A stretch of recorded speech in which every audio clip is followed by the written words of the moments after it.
অনির্দিষ্টকাল জাহান্নামের মধ্যে বসবাস করতে হবে। ও আমার ভাইয়েরা, আমার বাবারা, আপনারা বলুন, জাহান্নামের মধ্যে থাকার আশা আছে? কথা বলেন, কথা বলেন। জাহান্নামে যাবার আশা আছে কারো? যদি নাই, তবে আল্লাহকে বিশ্বাস করতে হবে। আল্লাহকে বিশ্বাস করাটার নাম হচ্ছে ঈমান। আল্লাহকে বিশ্বাস করাটার নাম কি? কথা বলেন, ঈমান। এবার কথা হচ্ছে, ঈমান কাকে বলা হয়? একদিন শুনলাম এক ব্যক্তি বলল, নামাজ পড়ি না, ঈমান ঠিক আছে। বলে কি না? কথা বলে না? নামাজ পড়তে পারি না, ঈমান ঠিক আছে। আমার ভাইরা, আমার বন্ধুগণ, আল্লাহ রাসূল ঈমানের সংজ্ঞা দিয়ে বলেছেন, ইকরার বিল লিসান, তাসদীক বিল জিনান, আমাল বিল জাওয়ারি আও আমাল বিল আরকান। ঈমান পরিপূর্ণ পেতে হলে তোমার অন্তরের মধ্যে যদি পূর্ণাঙ্গ ঈমানের দাবিদার তুমি হও, তোমার জবান দ্বারা তুমি কুফরি কলিমা নয়, একেশ্বরবাদের কলিমা, একেশ্বরবাদের বাক্য তোমার জবান দিয়ে বের হতে হবে। এই একেশ্বরবাদের কথাগুলো তুমি অন্তর দিয়ে, অন্তরের অন্তরস্থল থেকে তুমি মেনে নিতে হবে। তার সাথে সাথে যা তুমি বলছ, যা তুমি অন্তর দিয়ে মেনে নিছ, কাজের দ্বারা দুনিয়ার জমিনের মধ্যে প্রমাণ করে দিতে হবে। কথা বুঝতে পারছেন? কাজের দ্বারা প্রমাণ করতে হবে। যদি তুমি কাজের দ্বারা প্রমাণ করতে পারো, আল্লাহ পাক রব্বুল আলামিন ডাক দিয়া কয়, ইযা তুলিয়াত আলাইহিম আয়াতুহু যাদাতুহুম ঈমানা। রব্বে কারীম ডাক দিয়া কয়, ও দুনিয়ার মানুষ, শোনো শোনো শোনো, বান্দা বান্দি, তোদের সামনে যখন কোরআনে কারীমের তিলাওয়াত করা হবে, তোদের সামনে যখন কোরআনে কারীমের তাফসীর করা হবে, তোমাদের সামনে যখন কোরআনে কারীমের ব্যাখ্যা করা হবে, ওই কোরআনে কারীমের তাফসীর শোনা অবস্থায়, ওই কোরআনে কারীমের তিলাওয়াত শোনা অবস্থায় রব্বে কারীম ডাক দিয়া কয়, যাদাতুহুম ঈমানা। আমি আল্লাহ পাক রব্বুল আলামিন ঘোষণা করে দিলাম, আমার কোরআনের তিলাওয়াত শোনার কারণে, আমার কোরআনের ব্যাখ্যা শোনার কারণে আমি আল্লাহ তাদের ঈমানকে বাড়ায়া দেই, বৃদ্ধি করে দেই। বলুন সুবহানাল্লাহ। আল্লাহ পাক রব্বুল আলামিন ডাক দিয়ে কয়, ঈমান যখন বেড়ে যাবে বান্দা বান্দি, যখন আমার কোরআনের আলোচনা তুমি শুনবা, আমার কোরআনের ব্যাখ্যা যখন তুমি শুনবা, আমার কোরআনের তিলাওয়াত যখন তুমি শুনবা, তোমার ঈমান বেড়ে যাবে। তার প্রমাণ হচ্ছে আল্লাহ পাক রব্বুল আলামিন বলেন, আল্লাহ পাক রব্বুল আলামিন বলেন, দুনিয়ার জমিনের মধ্যে যখন তিলাওয়াত শোনার পরে ঈমান বাড়ায়া দেওয়া হবে, ওয়া আলা রাব্বিহিম ইয়াতাওয়াক্কালুন। ঈমান বেড়ে যাওয়ার পরে, ঈমান বৃদ্ধি হওয়ার পরে ওই বান্দা বান্দিরা তার রবের উপরে, তার মালিকের উপরে পূর্ণাঙ্গভাবে বিশ্বাস স্থাপন করবে, পূর্ণাঙ্গভাবে ভরসা করবে, তাওয়াক্কাল করবে। বলুন সুবহানাল্লাহ। ও দুনিয়ার মানুষ, ভালো করে বুঝে নাও, আল্লাহর উপর যতক্ষণ পর্যন্ত ভরসা করতে না পারো, ততক্ষণ পর্যন্ত তোমার ঈমান পূর্ণ হয়েছে এই কথা যদি দাবি করো, শুধুমাত্র তোমার জবানের মধ্যেই থাকবে। এই কথাটা আল্লাহ পাক রব্বুল আলামিনের আরশ পর্যন্ত যাবে না। আল্লাহর আরশ পর্যন্ত যদি তুমি মুমিন হিসাবে যদি তুমি স্বীকৃতি প্রাপ্ত হতে চাও, এই দুনিয়ার জমিনের মধ্যে তুমি সর্বকিছু আল্লাহর পক্ষ থেকে হচ্ছে, আল্লাহ পাক রব্বুল আলামিনের উপরে পূর্ণাঙ্গভাবে ভরসা করতে হবে। যদি তোমার চাকরির উপর ভরসা করো, যদি তোমার ছেলের উপর ভরসা করো, তোমার ফিশারির মাছের উপর ভরসা করো, তোমার ক্ষেতের উপর ভরসা করো, এমন ভাবে যদি তুমি ভরসা করো, ও বান্দা বান্দি, জানিয়ে রাখো, তোমার ঈমান পূর্ণ ঈমান হবে না, শিরিক মুক্ত ঈমান হবে না, তোমার ঈমানটা হবে শিরিক যুক্ত। ওই শিরিক যুক্ত ঈমান নিয়ে আল্লাহর জান্নাতে প্রবেশ করা সম্ভব না। কেননা আল্লাহ পাক রব্বুল আলামিন ডাক দিয়ে কয়, ওয়া আলা রাব্বিহিম ইয়াতাওয়াক্কালুন। ও বান্দা বান্দি, তোমার ঈমান পরিপূর্ণ তখনই হবে যখন তুমি তোমার মালিকের উপর পরিপূর্ণভাবে সর্বসদা তাওয়াক্কুল করবা, ভরসা করবা। কথা বলেন ঠিক কিনা? ঠিক কিনা? কথা বুঝতে পারছেন?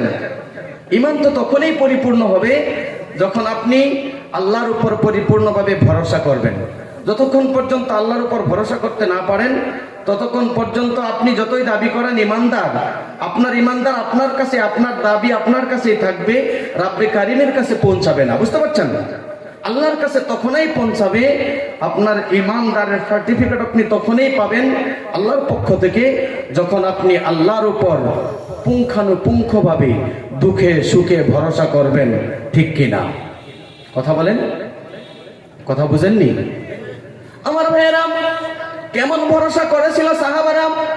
আল্লাহর নবী দুনিয়ার জমিনের মধ্যে যখন আসে, যখন দুনিয়ার জমিনের মধ্যে বড় বড় তাই ছায়া পড়ে গেছে, যাকে darkness, the period of darkness বলা হয়, অন্ধকার জমানা, আল জামানাতুল জাহিলিয়া যাকে বলা হয়, আদ-দাহরুল জাহিলিয়া যাকে বলা হয়, সেই জাহিলি যুগের মধ্যে নবীজি যখন দুনিয়ার মধ্যে আসলো, নবীজির বয়স তখন 8। কত বছর?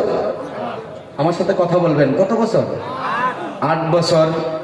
ওই নবীজির বয়স যখন 8 বছর, ওই নবীজি 8 বছর বয়সে যখন নবীজির বাবাও মারা গেল, মাও মারা গেল। আপনারা জানেন না, নবীজি দুনিয়াতে জন্মের আগেই নবীজির আব্বাজান দুনিয়া থেকে বিদায় নিয়ে গেছে। ঠিক কিনা? নবীজি আসার 6 বছর পরে আম্মাজানও বিদায় নিয়ে গেছে। নবীজিকে আম্মাজান দুনিয়া থেকে যাওয়ার পরে তিনার দাদা আব্দুল মুত্তালিব লালন পালন করতেন। বুঝতে পারছেন? আব্দুল মুত্তালিব নবীজির যখন 8 বছর বয়স তখন দুনিয়া থেকে বিদায় নিয়ে গেছে। সুম্মা কাফালাহু আম্মাহু আবা তালিব, তারপরে নবীজিকে লালন পালনের দায়িত্ব তিনার চাচা আবু তালিবে নিয়ে নিছে। বলুন সুবহানাল্লাহ। হ্যাঁ ভাই, চাচা, আজকে আমাদের যখন বাবা মারা যায়, চাচারা তো আমাদের লালন পালন করবে দূরের কথা, যদি সুযোগ সুবিধা পায় কি করে বলুন? কি করে? কথা বুঝেননি? সুযোগ সুবিধা পাইলে দুনিয়া থেকে তাড়িয়ে দেয়। ঠিক কিনা? আমার ভাইয়ের, আমার বন্ধুগণ, আমার বলার উদ্দেশ্য সেটা নয়। নবীজির বয়স যখন দুনিয়ার জমিনের মধ্যে 8 বছর, নবীজির চাচা আবু তালিবের সাথে নবীজি লালিত পালিত হচ্ছেন। ঠিক ওই জমানার মধ্যে কিছুগুলা মানুষ হযরত ইব্রাহিম আলাইহিস সালামের ধর্মকে মানত, কিছুগুলা মানুষ ঈসা আলাইহিস সালামের ধর্মকে মানত, কিন্তু অধিকাংশ মানুষ বিধর্মী হয়ে গিয়েছিল। যতই বিধর্মী হোক না কেন, ওই মানুষদের অন্তরের মধ্যে আল্লাহর ঘর কাবা শরীফের মর্যাদা অটুট এবং অবিচল ছিল। তারা অবিচ্ছিন্নভাবে, অটুল অবিচলভাবে তাদের অন্তরের মধ্যে বিশ্বাস স্থাপন করেছিল আল্লাহর ঘর কাবা, আল্লাহর ঘরের থেকে যদি কিছু চাওয়া যায় আল্লাহ আমাদেরকে কোনোদিন ফিরাইয়া দিবে না। কিতাবের মধ্যে লেখেন, ওই জামানার মধ্যে দীর্ঘদিন হয়ে গেছে বৃষ্টি আসে না। আরব এমনি মরুভূমি, মরু প্রান্তরে রূপান্তর হয়ে গেল। আরবের জমিনের মধ্যে যখন বৃষ্টি হয় না, আরবের বড় বড় কাফিরেরা, সর্দারেরা, লিডারেরা একসাথে বসে মিটিং করলো। মিটিং করে ডাক দিয়ে বলে, ও আরবের বড় বড় গোত্রের লিডারেরা, শুনো, আমরা একদিন কাবা ঘরের সামনে যাব। ওই কাবা ঘরকে সাক্ষী করে কাবা ঘরের মালিককে বলবো বৃষ্টি দেওয়ার জন্য। বলুন সুবহানাল্লাহ। মক্কার বড় বড় কাফেরেরা, আরবের বড় বড় সর্দারেরা, আবু জাহিল, উতবা, সাইবা, তাদের সঙ্গে ছিল। আবু তালিবও ডাক দিয়া বলে, ও আবু তালিব, রাত্রে বেলা আমরা একত্রিত হয়ে ওই কাবা ঘরের পাশে গিয়ে কাবা ঘরকে উদ্দেশ্য করে কাবা ঘরের মালিকের কাছে বৃষ্টি চাইব। ও দুনিয়ার মানুষ, কেন কাহিনীটা বলতেছি, এই ঘটনাটাই ওয়াকিয়াটা কেন বলতেছি, তারপরে আপনাদেরকে আমি রিলেটেড করে দিব আজকের জমানার সাথে। কেননা হিস্ট্রি অধ্যয়নের 1 নম্বর মূল উদ্দেশ্য হচ্ছে পূর্বের ঘটনাবলী বর্তমানের ঘটনাবলীর সাথে মিলিয়ে মানুষেরা কিভাবে এগিয়ে যেতে পারে।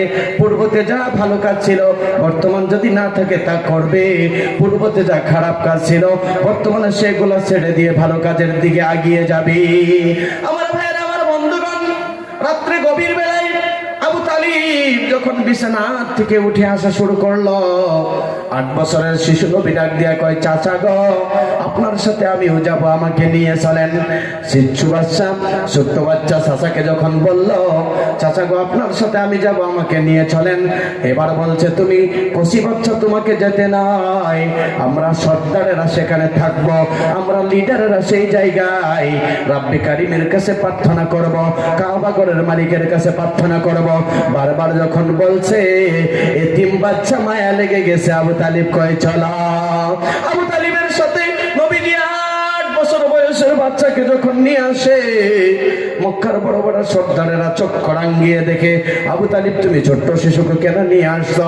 এ আমাদের সাথে থাকলে আমাদের মর্যাদার লাঘব হবে, তাকে আমাদের সাথে লাইনে দাঁড়ায় দেওয়া যাবে না, তাকে পিছনের মধ্যে দাঁড় করিয়ে রাখো। মক্কার বড় বড় কাফেরেরা, মক্কার বড় বড় সর্দারেরা একত্রিত হয়ে কাবার ঘরের চতুষ্পাশ দিয়ে দাঁড়িয়ে কাবার ঘরের মালিককে উদ্দেশ্য করে বলে, ইয়া রাব্বা কাবা গাইসা আগিসনি, ইয়া রাব্বা কাবা গাইসা আগিসনি, ইয়া রাব্বা কাবা গাইসা আগিসনি। ওই কাফেররা কাবার ঘরের মালিককে ডাক দিয়া কয়, ও কাবার ঘরের মালিক, তুমি আমাদেরকে বৃষ্টি দাও, তুমি আমাদেরকে বৃষ্টি দাও।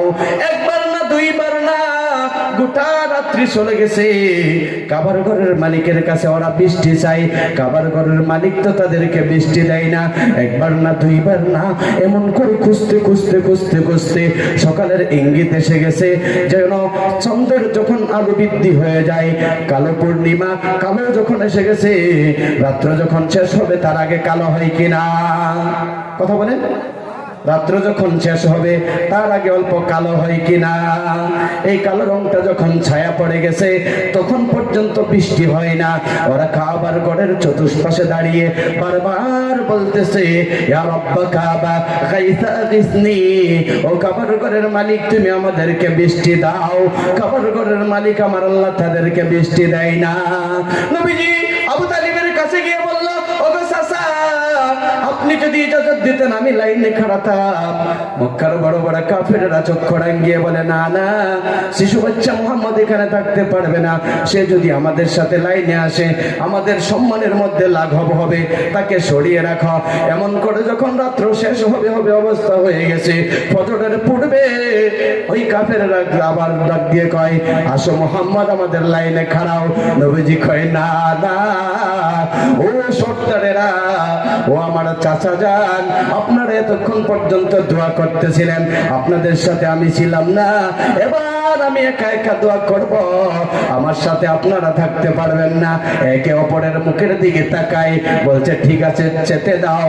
নবী মুহাম্মদ দাঁড়ায় গেছে, কাবার ঘরের মালিককে ডাক দিয়া কয়, ওগো ইব্রাহিম নবীর আল্লাহ, ওগো আমার ভাই দাউদের আল্লাহ, ওগো আমার ইউনুস নবীর আল্লাহ, আমার সাথে বলেন, এক ডাইখাছেন ইউনুস নবী, এক ডাইখাছেন ইউনুস নবী, মাছের পেটে গেলেন নসলি, মাওলার জিকির করতে রইল, মাওলার জিকির করতে রইল, মাছে হজম করলো না। ঠিক কিনা বলেন? আমার ভাইয়ের, আমার বন্ধু, নবীজি ডাক দিয়া কয়, ওগো ইউনুস নবীর আল্লাহ, ওগো ইউসুফ আলাইহিস সালামের আল্লাহ, ওগো আমাদের স্রষ্টা মালিক, তোমার হাতেই সমস্ত ক্ষমতা আছে। ওগো আল্লাহ, আমি এতিম, আমার বাবা নাই, আমার মা নাই, যেই দাদা আমাকে দুনিয়ার জমিনের মধ্যে লালন পালন করতো আমার দাদাও নাই, আমি তেমন সম্মানিত নয়, কিন্তু সেটা আমি জানি গো, আল্লাহ তোমার হাতেই সমস্ত ক্ষমতা আছে মালিক, তুমি বৃষ্টি দুনিয়ার জমিনের মধ্যে বর্ষণ করো। রব্বে কারিমের কাছে যখন বলল মালিক তুমি বৃষ্টি বর্ষণ করো, এমন ভাবে যখন দোয়া করলো, আল্লাহ পাক রব্বুল আলামিন মিকাইল আলাইহিস সালাতু ওয়াস সালামকে ডাক দেয়া কয়, আপনারা জানেন বড় বড় ফেরেশতা কয়জন? আমি আঙ্গুল দেখিয়েছি, বলেন।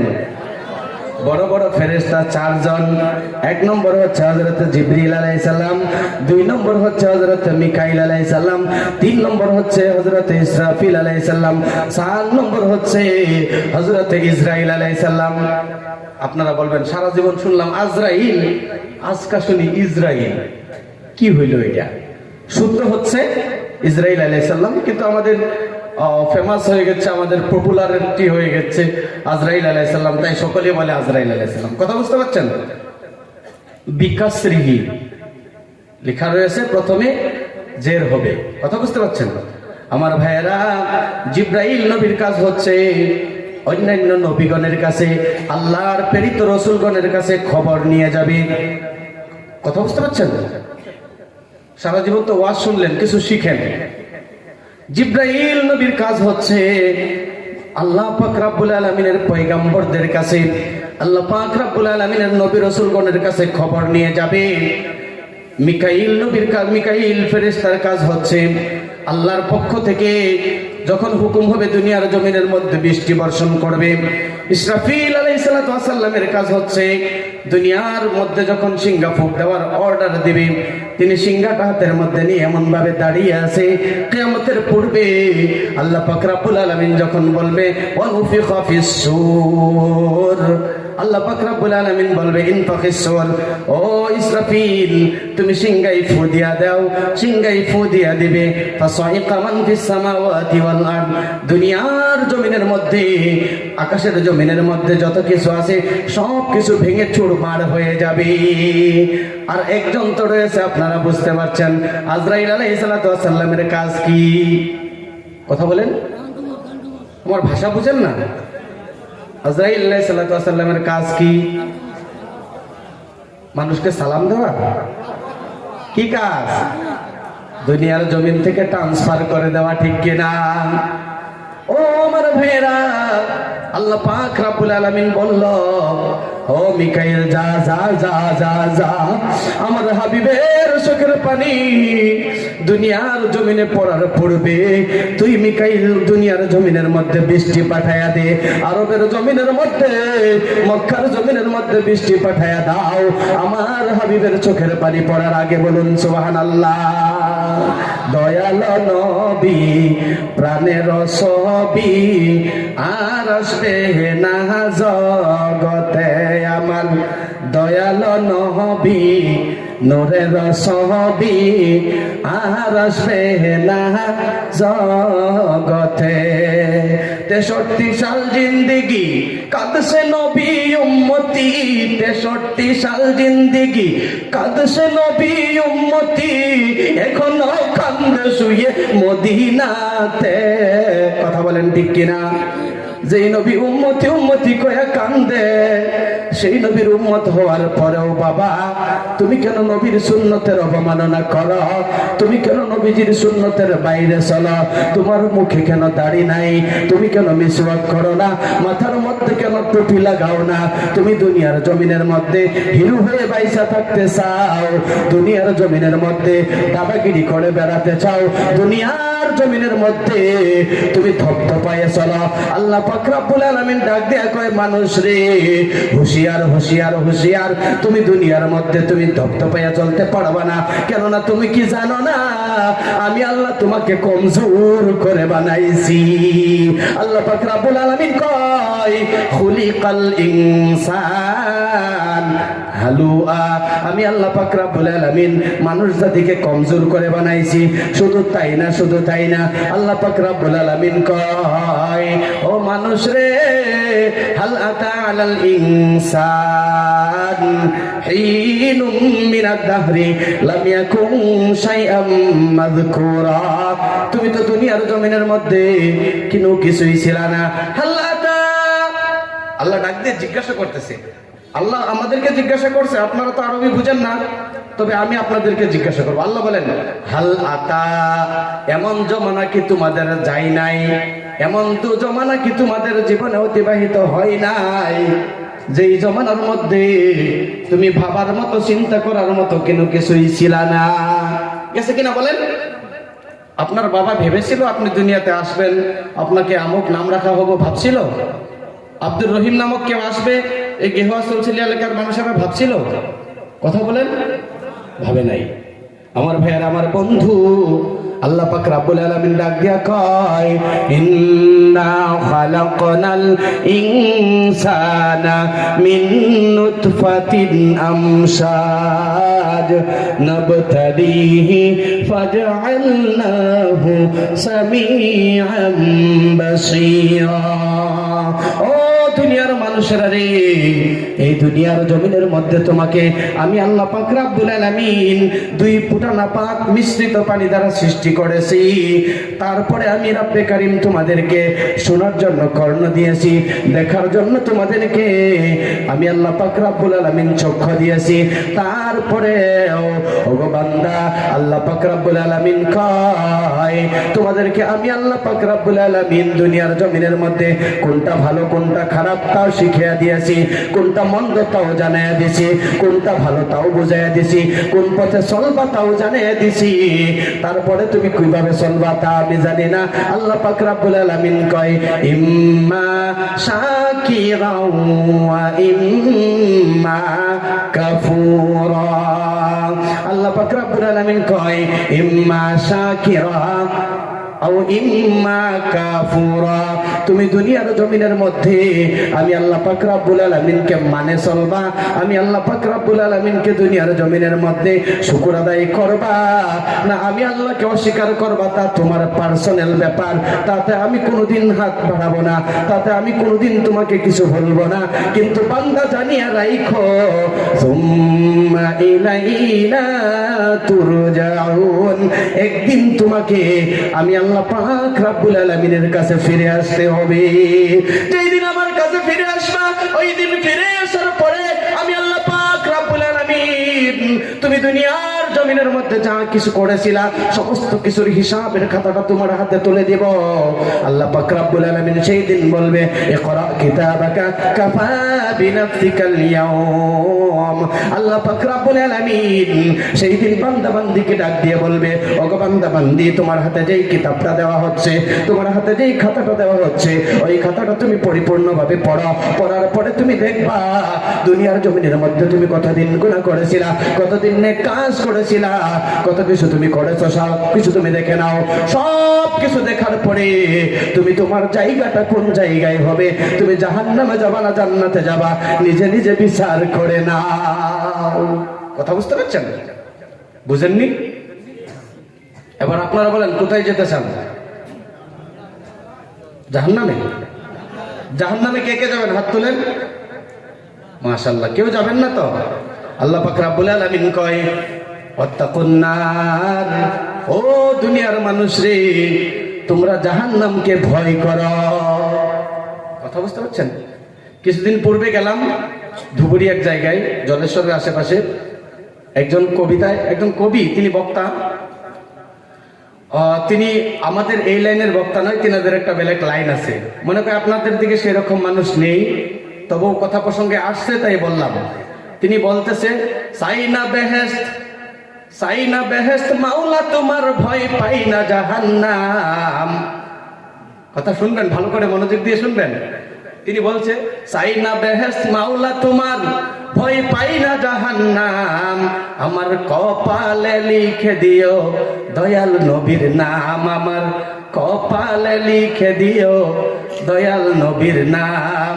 আমি তিনাকে সেই মজলিসের মধ্যেই বলে দিয়েছি ও বাবা রে, তুমি জাহান্নামকে ভয় পাও না কথাটা বললে চলবে না, তুমি বলতে হবে ভয় পাই জাহান্নামকে। কেননা তুমি যদি কও জাহান্নামকে ভয় পাই না, আমার আল্লাহ পাক রব্বুল আলামিনের কোরআনের হুকুমের অমান্য করা হবে। কেননা আল্লাহ বলছেন, আল্লাহ বলেন ওয়াত্তাকুন নার, ও মানুষ রে তোমরা জাহান্নামকে ভয় করো। আপনি বলতে হবে আমি চাই না বেহেশত, চাই না দুজক, আমি চাই না বেহেশত, চাই না দোজখ, চাই না জাহান্নাম। মাওলা তুমি মিলাইও দয়াল নবীর নাম। বলেন ঠিক কিনা? কথা বুঝতে পারছেন? হ্যাঁ, দুজককে ভয় করতে হবে। যদি কেউ দুজককে ভয় করে না, তবে আল্লাহকে মানছে না। ঠিক কিনা? কথা বলেন। হ্যাঁ,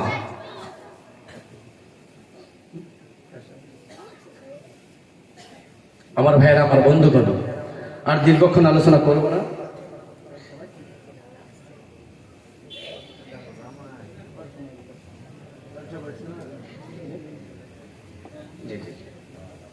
কথা বুঝতে পারছেন? আর দীর্ঘক্ষণ আলোচনা করব না। কারি সাহেব এখন আসবে, আর 15 মিনিটের মধ্যেই শেষ করে দেব। কারি সাহেব 15 মিনিটের মধ্যে তৈরি হয়ে আসবে ইনশাল্লাহ। আমার ভাইরা, আমার বন্ধুগণ, কথাগুলো ভালো করে শুনবেন। এতক্ষণ পর্যন্ত সামাজিক সাংগঠনিক আলোচনাগুলো করলাম। এখন আপনাদের বলবো মসজিদের কথা, মাদ্রাসার কথা। 15 মিনিটে শেষ। মসজিদ কি? হোয়াট ইজ মসজিদ? What is the meaning of মসজিদ? মসজিদ কি? মসজিদ শব্দের অর্থ কি? সাজাদা ইয়াসজুদু শব্দ থেকে আসছে, যার অর্থ হচ্ছে মসজিদুন, যেখানে সিজদা করা হয়। কথা বুঝতে পারছেন? মসজিদুন, যেখানে সিজদা করা হয়। আমার ভাইয়েরা, যেই জায়গায় সিজদা করা হয় সেই জায়গাটার নাম হচ্ছে মসজিদ।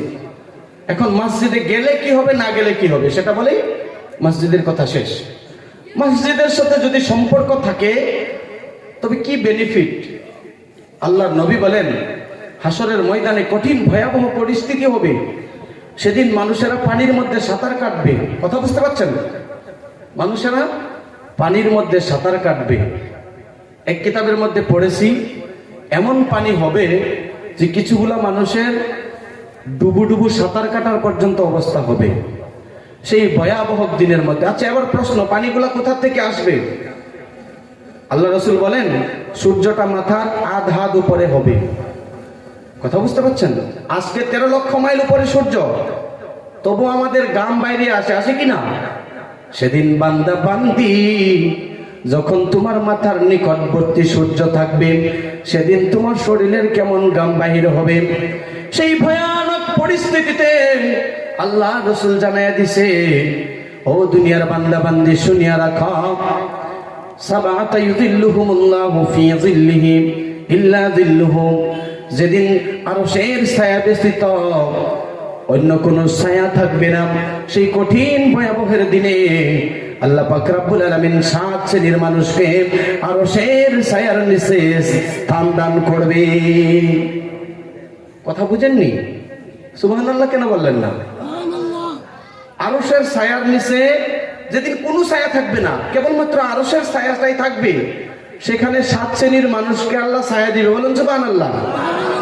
সেই 7 শ্রেণীর মানুষের মধ্যে 1 শ্রেণীর মানুষ হবে, আল্লাহ পাক রব্বুল আলামিনের রাসূল ডাক দিয়া কয়, ও দুনিয়ার মানুষেরা রে, যাদের অন্তর মসজিদের সাথে জুড়ে থাকবে। আল্লাহ রাসূল ডাক দিয়া কয়, যাদের অন্তরটা মসজিদের সাথে মিশে থাকবে, যারা কামে কাজের মধ্যে থাকার পরেও যাদের হিসাবটা মসজিদের মধ্যে থাকবে, মসজিদে কোন সময় যাবে তা চিন্তা করবে, নামাজ নিয়ে ভাবনা করবে। আল্লাহ রাসূল সাল্লাল্লাহু আলাইহি সাল্লাম বলেন, ওদের ঠিকানা ওই কঠিন মুসিবতের দিনেও আরশের ছায়ার নিচে হবে। বলুন সুবহানাল্লাহ। ওয়া রাজুলুন কলবুহু মুআল্লাকুন ফিল মাসাজিদ, এমন ব্যক্তি, যেই ব্যক্তির অন্তরটা মসজিদের সাথে সম্পৃক্ত, যেই ব্যক্তির অন্তরটা মসজিদের সাথে জোড়ানো, সেই ব্যক্তিটাকে আল্লাহ পাক রব্বুল আলামিন এই কঠিন মুসিবতের বেলিকায় আরশের ছায়ার নিচে স্থান দান করবে। বলুন সুবহানাল্লাহ। আমার ভাইয়েরা, আমার বন্ধুগণ, এটা হচ্ছে মরার পরের কথা। দুনিয়ার জমিনের মধ্যে আল্লাহ রাসূল বলে গেছে, যেই ব্যক্তিটা বারবার মসজিদে আসে এবং যায়, যেই ব্যক্তিটাকে তুমি মসজিদে আসা যাওয়া করতে দেখো, আল্লাহ রাসূল বলেন, ও আমার উম্মত, যেই ব্যক্তি মসজিদে বারবার আসা যাওয়া করে, ওই ব্যক্তিটাকে তুমি ঈমানদার হিসেবে সার্টিফিকেট দিয়া দাও। কথা বুঝতে পারছেন? যে ব্যক্তি মসজিদে আসা যাওয়া করে সেই ব্যক্তি ঈমানদার। এবার কথা হচ্ছে, মসজিদে যদি আসা যাওয়া করে,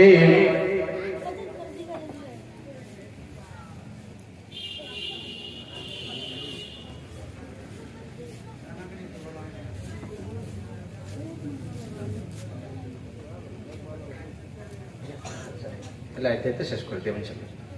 আমার ভাইয়ের, আমার বন্ধু, দুনিয়ার জমিনের মধ্যেও মসজিদের সাথে যার অন্তর জোড়ানো থাকে, যেই ব্যক্তি মসজিদে আসা যাওয়া করে, আল্লাহ পাক রব্বুল আলামিন তিনার ব্যাপারে জানায়া দিছে, ও নবী গো, তুমি তোমার উম্মতকে এই কথাটুকু জানায়া দাও, যেই ব্যক্তির অন্তরটা দুনিয়াতে মসজিদের মধ্যে জড়িত, যেই ব্যক্তি মসজিদে আসা যাওয়া করে, যেই ব্যক্তি নামাজ 5 ওয়াক্ত মসজিদে কায়েম করে পড়ে, তার মৃত্যুর পূর্বে যখন আজরাইল দুনিয়ার জমিনের মধ্যে আসবে, আজরাইল ওই বান্দার বাড়িতে প্রথমে গিয়ে প্রবেশ করবে না।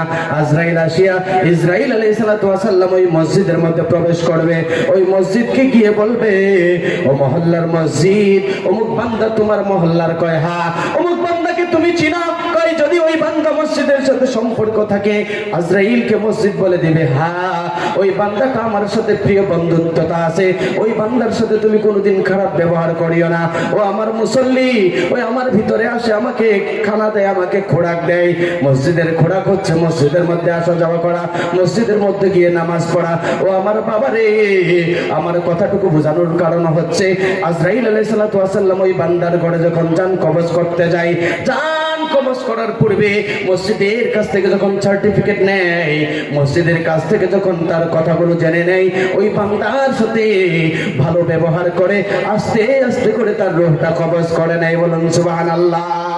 ওই মহল্লার মসজিদ যদি কয় ওই বান্দাকে আমি চিনি না, ওই বান্দা আমার সাথে কোনো সম্পর্ক নাই, ওই বান্দা কোনোদিন আমার মধ্যে আসে না, আমাকে খানা দেয় না, খোরাক দেয় না, আমার ভিতরে আসে, নামাজও আদায় করে না, আজরাইল আলাইহিস সালাতু ওয়াস সালাম বিকট রূপ ধারণ করে ওই বান্দার ঘরে প্রবেশ করে, ওই বান্দার রূহটা এমন ভয়ানক অবস্থায় বের করে দেয়।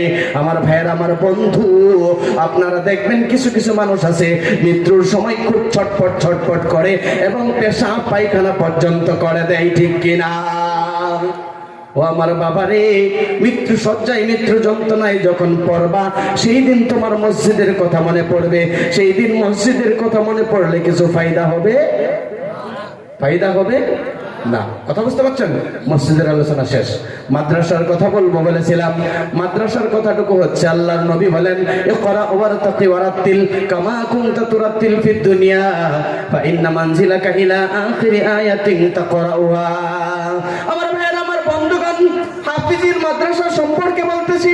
আল্লাহ রাসূল হাদিস শরীফের মধ্যে জানিয়ে দিয়েছি, তোমার সন্তানকে তুমি যদি মাদ্রাসায় পড়াতে পারো, তোমার সন্তান মাদ্রাসায় পড়লে তুমি তোমার ওই সন্তানের জন্য 4টা পুরস্কার আল্লাহর রাসূল ঘোষণা করে দিয়েছে।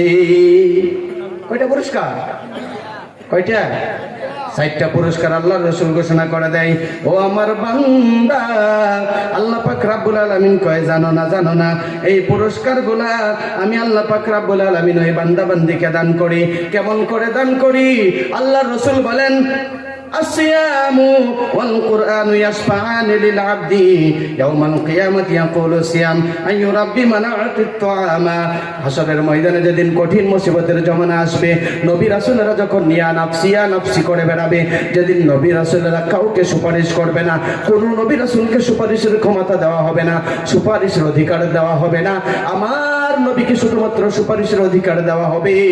আমার নবীজি সুপারিশের পূর্বেই যখন মানুষেরা কষ্টের মধ্যে বেড়াবে, যখন জাহান্নামীদেরকে জাহান্নামে নিয়ে যাওয়া হবে, জান্নাতীদেরকে যখন জান্নাতে নিয়ে যাওয়া হবে, ওই সময় আল্লাহ পাক রব্বুল আলামিনের রাসূল জানায়া দিয়েছে, রোজা এবং কোরআন ওই মানুষদিগকে আল্লাহর কাছে নাজাতের সুপারিশ করবে।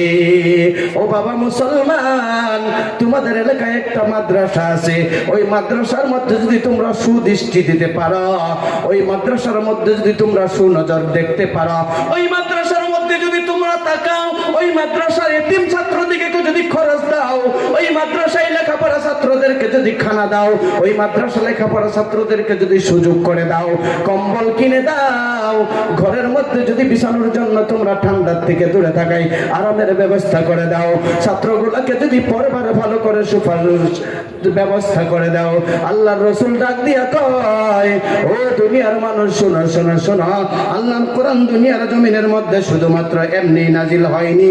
এই কোরআনটা আল্লাহ পাক রব্বুল আলামিন কেন নাজিল করেছে জানোনি? এই কোরআনটা মানুষকে হেদায়েত দেখাবে, সাথে সাথে কোরআনটা মানুষের জন্য হাসরের দিন সুপারিশের কারণ হয়ে দাঁড়াবে। এই কোরআন পৃথিবীর জমিনের মধ্যে কিছু কিছু কওমকে, কিছু কিছু জাতিকে, কিছু কিছু মানুষকে, কিছু কিছু দলকে সম্মানিত বানায় দেয়। আল্লাহ রাসূল বলেন, ইন্নাল্লাহা ইয়ারফাউ বিহাযাল কিতাবি আকওয়ামা ওয়া ইয়াদউ বিহি আখারিন। আল্লাহ রাসূল বলেন, এই কোরআন এমন এক কিতাব, যে কিতাব আল্লাহ পাক রব্বুল আলামিন নাজিল করেছে। এই কিতাব কিছু কিছু জাতিকে, কিছু কিছু দলকে, কিছু কিছু মানুষকে সম্মানিত বানায় দেয়, আর কিছু কিছু মানুষকে দুনিয়ার জমিনের মধ্যে বেইজ্জতি করে দেয়। যারা কোরআনের সাথে মিলবা, যারা কোরআনের পক্ষে থাকবা, যারা কোরআনের প্রতি আমল করবা, কোরআন জানেওয়ালাদেরকে যারা ইজ্জত করবা, তাদেরকে আল্লাহ পাক রব্বুল আলামিন ইজ্জতওয়ালা বানাবে। যারা কোরআন জানেওয়ালাদেরকে, কোরআনের পক্ষে থাকবা না, কোরআন জানেওয়ালাদেরকে ইজ্জত দিবা না, বড় বড় হুজুরদেরকে হ্যাঁ হ্যাঁ করে তুই তুই করে বলবা, বড় বড় হুজুরদেরকে তোমরা সম্মান করবা না, কোরআনের হাফিজদেরকে তোমরা সম্মান করবা না, আল্লাহ পাক রব্বুল আলামিনের রাসূল বলেন, ওয়া ইয়াদউ বিহি আখারিন। ওই কোরআন কিছু মানুষদেরকে দুনিয়ার জমিনের মধ্যে লাঞ্ছিত, বঞ্চিত, অপমানিত, অবধারিত করে দেয়। বলুন নাউজুবিল্লাহ। কথা বুঝতে পারছেন? 2 নম্বর আল্লাহ রাসূল বলেন, এই কোরআন হচ্ছে এমন এক কোরআন, এই কোরআন যাদের সিনার মধ্যে থাকে তাদেরকে আল্লাহর আহল বলা হয়েছে, কোরআনের আহল বলা হয়েছে। সাহাবারা জিজ্ঞাসা করলো, ইয়া রাসূলুল্লাহ, ইয়া হাবিবাল্লাহ, নবী গো, ওই মানুষেরা কারা যারা আল্লাহর আহল, যারা রাসূলের আহল? আল্লাহ রাসূল সাল্লাল্লাহু আলাইহি সাল্লাম সাহাবাদেরকে ডাক দিয়া কয়, তারা হচ্ছে আহলুল কোরআন, যারা নাকি কোরআনকে মানে, কোরআনকে সিনার মধ্যে হিফজ করেছে, কোরআনকে যারা মেনে চলে, কোরআনের পক্ষে যারা চলে, তারা হচ্ছে আল্লাহর পক্ষের মানুষ। কথা বলেন সুবহানাল্লাহ। 3 নম্বর আল্লাহ রাসূল বলেন, যারা কোরআন দুনিয়ার জমিনের মধ্যে হিফজ করে, যাদের অন্তরের মধ্যে কোরআন থাকে, আল্লাহ পাক রব্বুল আলামিন দুনিয়ার জমিনের মধ্যে তাদেরকে সমস্ত মানুষদের সামনে ইজ্জতওয়ালা বানায়া দেয়। কথা বুঝতে পারছেন? আপনারা দেখবেন আপনাদের এলাকার আপনার থেকে কম বয়সের ছেলে একটা মৌলানা হয়ে আসছে, হাফিজ হয়ে আসছে, আপনি যদি তার সামনে দিয়ে সাইকেল চালিয়ে চলে যান, আপনার মনের মধ্যে অল্প খারাপ লাগে, লাগে কি না?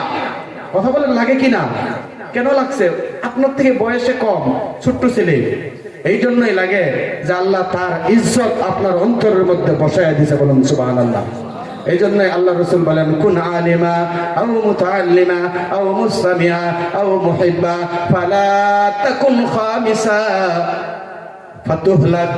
আল্লাহ রাসূল বলেন, ও আমার উম্মতেরা, তোমরা আলিম হও, যদি না পারছো ছাত্র হও, তাও যদি না পারছো আলিমের শ্রোতা হও, আলিমের কথা শুননেওয়ালা হও, তাও যদি না পারছো আও মুহিব্বা, আলিম উলামা হাফিজদেরকে সম্মান করনেওয়ালা, ইজ্জত করনেওয়ালা, মোহাব্বত করনেওয়ালা হয়ে যাও। আলিমের বাবা হও, আলিমের শ্বশুর হও, আলিমের দাদা হও, হাফিজের বাবা হও। কেননা হাসরের দিন কঠিন মুসিবতের সময় যখন জাহান্নামীরা জাহান্নামের মধ্যে যাওয়া শুরু করে দিবে, একদল মানুষেরা মাথায় পাগড়ি চড়ানো থাকবে, দৌড়ে গিয়ে জাহান্নামের দরজার মধ্যে দাঁড়ায়া যাবে। জাহান্নামের দরজার মধ্যে গিয়ে এমন করে হাতটুকু জাহান্নামের দরজায় গিয়ে দাঁড়িয়ে থাকবে, না না, জাহান্নামে যেতে দেব না। আল্লাহর ফেরেশতারা আল্লাহকে বলবে, গো আল্লাহ, দেখো তোমার বান্দা তাদেরকে জাহান্নামে যেতে দেয় না। জাহান্নামী হিসাবে যাদের ঘোষণা হয়ে গেছে, ঘোষণা হওয়ার পরে, জাহান্নামী হিসাবে ঘোষিত হওয়ার পরে জাহান্নামের দরজার মধ্যে তাদেরকে আটকিয়ে দেওয়া হয়েছে।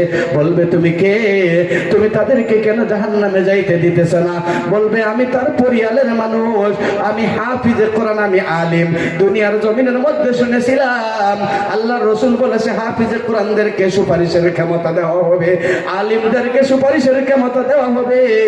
আজকে আমি হাফিজে কোরআন হওয়ার খাতিরে, আজকে আমি আলিম হওয়ার খাতিরে আমার পরিয়ালের মানুষকে, আমার জাগির বাড়ির মানুষকে, আমার সাথে চলনেওয়ালা মানুষকে, আমাকে মোহাব্বত করনেওয়ালা মানুষকে, আমাদের মাদ্রাসায় আমরা পড়ার সময় খরচ দেনেওয়ালা মানুষকে জাহান্নামে আমাদের চোখের সামনে যেতে দিতে পারি না। ও আল্লাহ, তোমার রাসূলের কথার উপর ভিত্তি করে আজ এই তোমার সামনে সুপারিশ করলাম। আল্লাহ পাক রব্বুল আলামিন খুশি হয়ে বলবে, ও ফেরেশতারা রে, ওই হাফিজে কোরআনের সুপারিশ গ্রহণ করে নেওয়া হলো, ওই আলিমের সুপারিশ গ্রহণ করে নেওয়া হলো। ওই বান্দা বান্দিকে জাহান্নামে যেতে দিয়ে দিও না, ওই বান্দা বান্দিকে জাহান্নামের দরজা থেকে ঘুরিয়ে জান্নাতের মধ্যে প্রবেশ করে দাও। বলুন সুবহানাল্লাহ।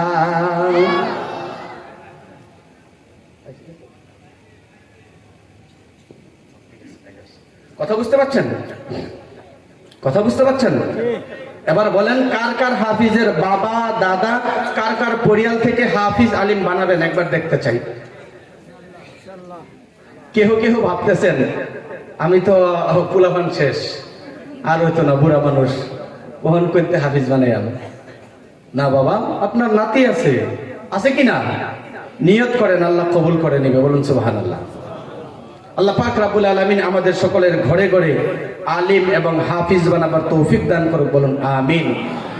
আমার ভাইরা, আমার বন্ধুগণ, তারপরের পুরস্কার আল্লাহ রাসূল বলেন, যাদেরকে আল্লাহ পাক রব্বুল আলামিন কোরআন সিনার মধ্যে দিয়ে দিয়েছে, যাদের অন্তরের মধ্যে কোরআন থাকবে, তাদের ব্যাপারে আল্লাহ রাসূল বলেন তারা দুনিয়ার জমিনের মধ্যে এমন একটা মানুষ হবে যাদেরকে আল্লাহ পাক রব্বুল আলামিন দুনিয়ার জমিনের মধ্যে সম্মান তো দিবে, আখিরের মধ্যেও হাসরের কঠিন মুসিবতের বেলিকায় যেদিন কেউ কাউকে চিনবে না, শুধুমাত্র মানুষেরা কোথায় যাবে সরাসরি করবে, ইউকালু লিসাহিবিল কুরআন। বলেন সুবহানাল্লাহ।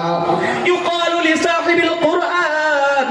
আল্লাহ রাসূল বলেন ইউকালু, আল্লাহ পাক রব্বুল আলামিনের দিকে উদ্দেশ্য করে বলেন, আল্লাহ পাক রব্বুল আলামিনের দিকে ইন্ডিকেট করে বলেন, ইশারা করে বলেন, আল্লাহ পাক রব্বুল আলামিন হাসরের ময়দানে যখন বান্দারা জান্নাতে যাওয়া শুরু করবে, জাহান্নামে যাওয়া শুরু করবে, ওই সময় আমার আল্লাহ এক শ্রেণীর মানুষ দিগকে বলবে, ইউকালু শব্দের দিকে আমার রাসূল আল্লাহর দিকে ইঙ্গিত করেছেন, ইন্ডিকেট করেছেন।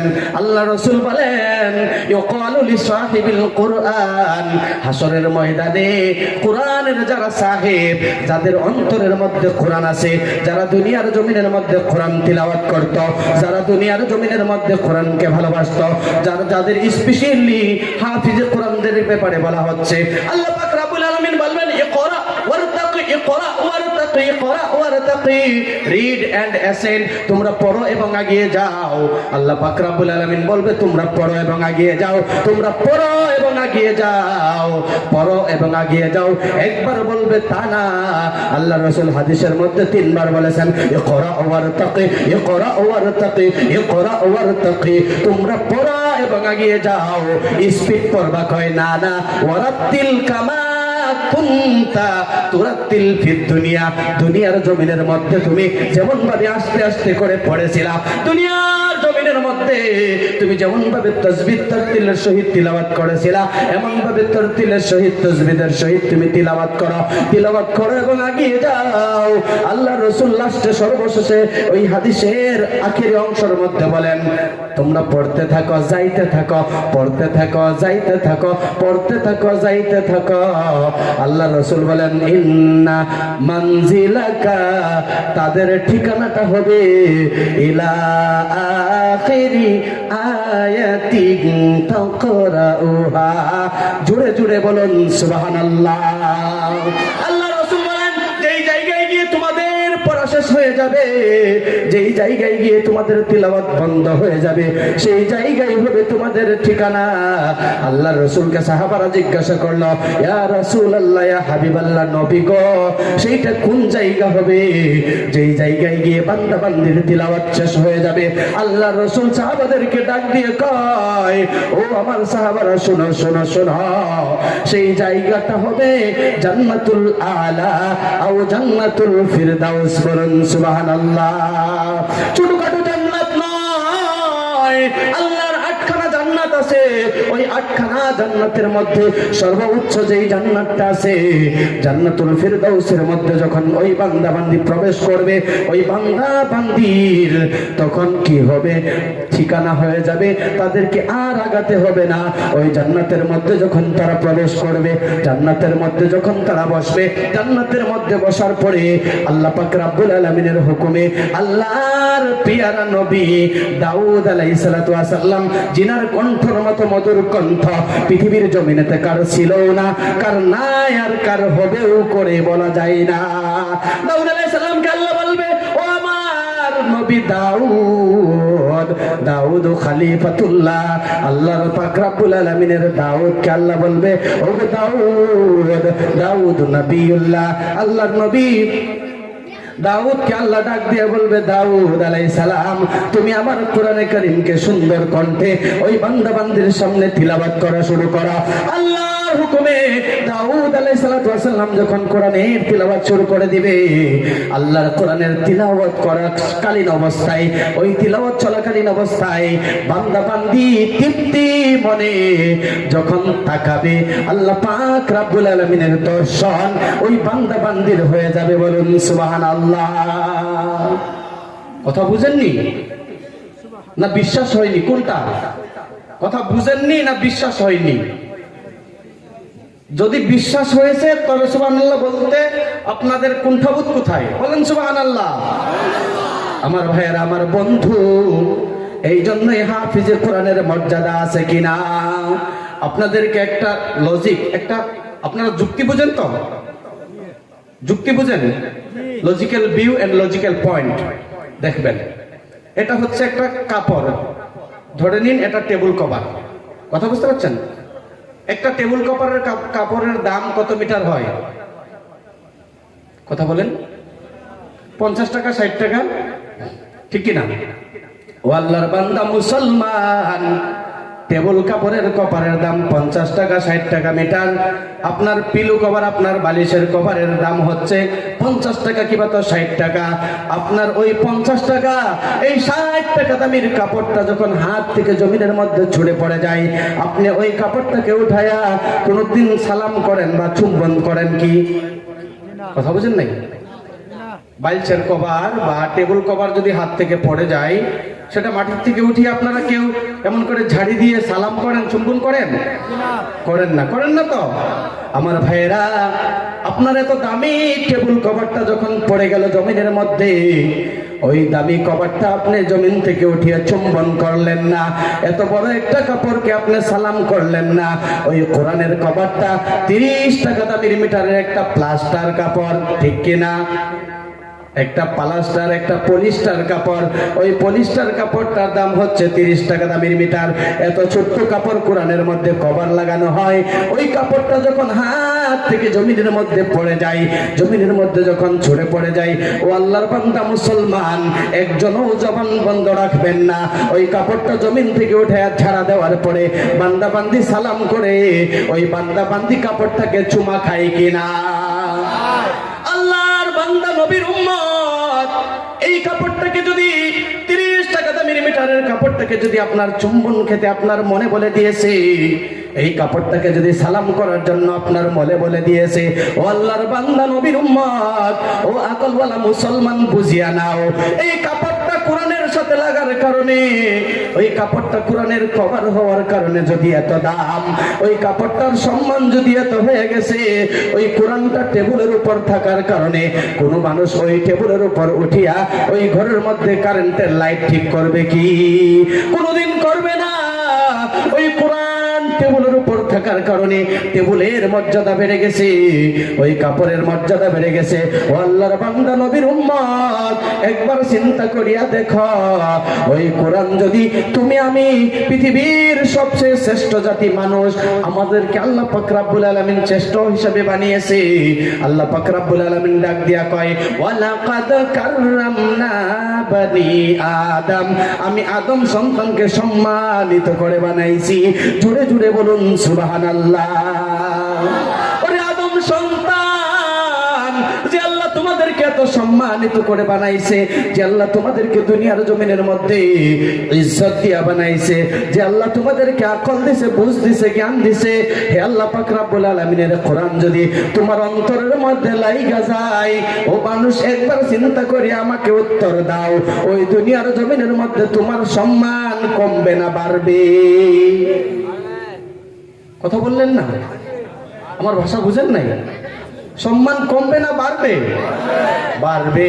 আল্লাহর বান্দা, ওগো আমার মুরব্বী বাবারা, আপনাদেরকে আবার একটা কথা বলবো। নিজের জীবনটা কাটায়া দিছেন, আমাদের বয়স এখনো কম, আপনাদের নাতির বয়স, আমার বাবার বয়সের মুরব্বী বাবা যারা আছেন তাদেরকেও আমি কথাটা বলবো। আপনারা একটা কথা বলেন, ছোট্টকালে যখন মাদ্রাসায় গিয়েছিলেন, ছোট্টকালে যখন সুবাহি মক্তবে গিয়েছিলেন, আলাম তারা কাইফা ফাআলা রাব্বুকা বিআসহাবিল ফিল, এমন করে যখন 10টা সূরা 5টা সূরা মুখস্থ করেছিলেন, আজকে তো বয়স বৃদ্ধ হয়ে গেছে, আপনি বলেন ওই সূরা কয়টা?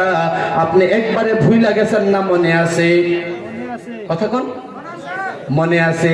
এবার আপনাদের কাছে আমার প্রশ্ন রইল, আপনারা যখন ছোট্টকালে এলপি স্কুলের মধ্যে গিয়েছিলেন, বোর্ড স্কুলে গিয়েছিলেন, স্কুলে যাওয়ার পরে আপনারা ও ফুল নু ফুল কিয় গরু যে আখ্যাই ময়নু ফুলিম কিয় এমন করে যে কবিতাগুলা পড়েছিলেন, ওই সমস্ত কবিতা মনে আছে না ভুলে গেছেন? ভুলে গেছেন? কথা বলেন। আল্লাহর বান্দা, নবীর উম্মত, ও মুরব্বী বাবারা, আপনার ওই কবিতাগুলা মনে নাই, আপনার ছোট্টকালের বইয়ের পড়াগুলা মনে নাই। আল্লাহর কোরআন কেন মনে থাকে তুমি জানোনি? আল্লাহর কোরআন মনে থাকার কারণ হইল, পৃথিবীর জমিনের মধ্যে আল্লাহ প্রত্যেক নবীদেরকে, প্রত্যেক রাসূলগণকে মুআজিজা দিয়া পাঠাইছে। আল্লাহর অলৌকিক কিছু দৃষ্টান্ত, কিছু কার্যাবলী দুনিয়ার জমিনের মধ্যে প্রেরণ করেছে। ওই অলৌকিক ওই মুআজিজাগুলো আল্লাহ পাক রব্বুল আলামিন প্রত্যেক নবীর জমানায় শেষ করে দুনিয়ার থেকে বিদায় করে নিয়ে গেছে, নবীজির সাথে সাথেই চলে গেছে। কিন্তু আমার নবী, আপনার নবী, দয়াল নবী, আখেরি জামানার নবী, যেই নবীর উপর আল্লাহ পাক রব্বুল আলামিন একটা মুআজিজা দিয়েছে, আল কোরআনুল কারীম, যেই মুআজিজা আল্লাহ দুনিয়ার থেকে উঠায় নেয় নাই, যেই জমানা, যেই মুআজিজা আল্লাহ দুনিয়ার জমিনের মধ্যে রাখছে, আল্লাহ পাক রব্বুল আলামিন ডাক দিয়া কয়, ইন্না নাহনু নাযালনাল যিকরা ওয়া ইন্না লাহু লাহাফিযুন। আমি আল্লাহ পাক রব্বুল আলামিন তোমাদেরকে কোরআনে কারীম দুনিয়ার জমিনের মধ্যে প্রেরণ করেছি। আমি ঘোষণা দিতেছি, ওই কোরআনে কারীমের হিফাজত, ওই কোরআনে কারীমের সংরক্ষণ আমি আল্লাহ নিজে করব। বলুন সুবহানাল্লাহ। ওই জন্যই বান্দা বান্দি কোরআন পড়লে কোরআন ভুলে না। এই জন্যই বান্দা বান্দি কোরআনের আয়াতগুলো একবার শিখলে মাথার থেকে, অন্তর থেকে আর কোনোদিন ছুটে যায় না। অন্যান্য কিতাবের বিকৃত হয়, অন্যান্য কিতাবের আকার বদলে যায়, আমার আল্লাহর কোরআনের একটা আয়াত আজ পর্যন্ত বদলি হয়েছে কি? কথা বলেন, হয়েছে কি? হয় নাই, হবেও না। আল্লাহ যদি তৌফিক দেয়, আপনাদের এই দিকে যদি কোনো দিকে আবার আমার প্রোগ্রাম থাকে, কেন বদলে না, কিভাবে বদলে না, ইনশাল্লাহ আলোচনা সেই দিকে আগে নিয়ে যাব। আল্লাহ পাক রব্বুল আলামিন যা কিছু বলছি আমাকে এবং আপনাদের সকলকে তার উপর পরিপূর্ণভাবে আমলের তৌফিক দান করে, বলুন আমিন।